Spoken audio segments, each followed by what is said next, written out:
இலக்கிய நேயர்களுக்கு வணக்கம். நம்ம இலக்கிய சீரியல்ல இன்னைக்கு என்ன சுவாரஸ்யமா பார்க்க போறோம்னா, அஞ்சலியோட சுயரூபத்தை கூடிய சீக்கிரத்தில் நம்ம கார்த்திக் தெரிஞ்சுக்கணும்னு நினைக்கிறவங்க மறக்காம இந்த வீடியோக்கு லைக் பண்ணுங்க.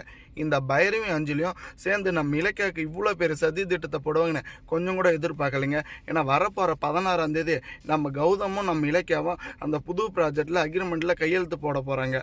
அதில் வரப்போகிற லாபமே ரொம்பவே அதிகமாக கிடைக்க போகுதுங்க. இதை எப்படியாச்சும் தடுத்து நிப்பாட்டணும்னு ஒரு பக்கம் நம்ம பைரவி நினச்சிட்டு இருக்காங்க. ஏன்னா அந்த ஒரு வீட்டில் ரொம்பவே அங்கீகாரத்தில் இந்த பைரவி முன்னாடி இருந்தாங்க. ஆனால் இந்த இலக்கியம் எப்போ அந்த ஒரு வீட்டுக்குள்ளே கால் எடுத்து வச்சாலோ அப்போலேருந்து நம்ம பைரவியோட மொத்த பவருமே போயிடுச்சுங்க. திரும்ப நான் இந்த ஒரு வீட்டுக்கு நான் தான் மகாராணி இருக்கணும், என்னை பார்த்து பேசுறது கூட எல்லாருமே நேருக்கு நேராக பயந்துட்டு இருந்தாங்க. ஆனால் இப்போ என்னை இந்த ஒரு வீட்டில் ஒரு நாய்க்கு சமமாக வச்சுட்டு இருக்காங்கன்னு ஒரு பக்கம் நம்ம பைரவி ரொம்பவே வருத்தப்பட்டுட்டு இருக்காங்க.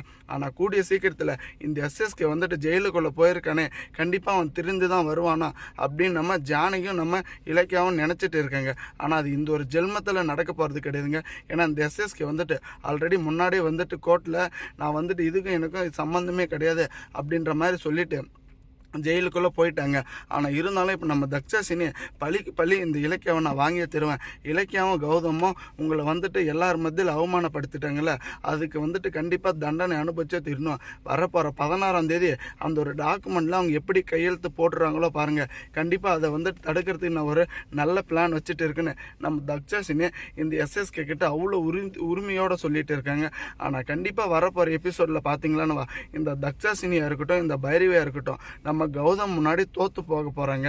ஏன்னா நம்ம கௌதம் இருந்துக்கிட்டு ஒரு வகையில் எப்படியாச்சும் நம்ம கார்த்திகை நம்ம பக்கம் கூப்பிடணும். இந்த எஸ்எஸ்கே ரொம்பவே பெரிய கெட்டவனாக இருக்கான், அவன் பின்னாடி இந்த அஞ்சலி இருக்கா, அந்த அஞ்சலி என்னத்தை சொல்லி நம்ம கார்த்திகை மயக்க வச்சுட்டு இருக்கான்னு கொஞ்சம் கூட புரியலைங்க.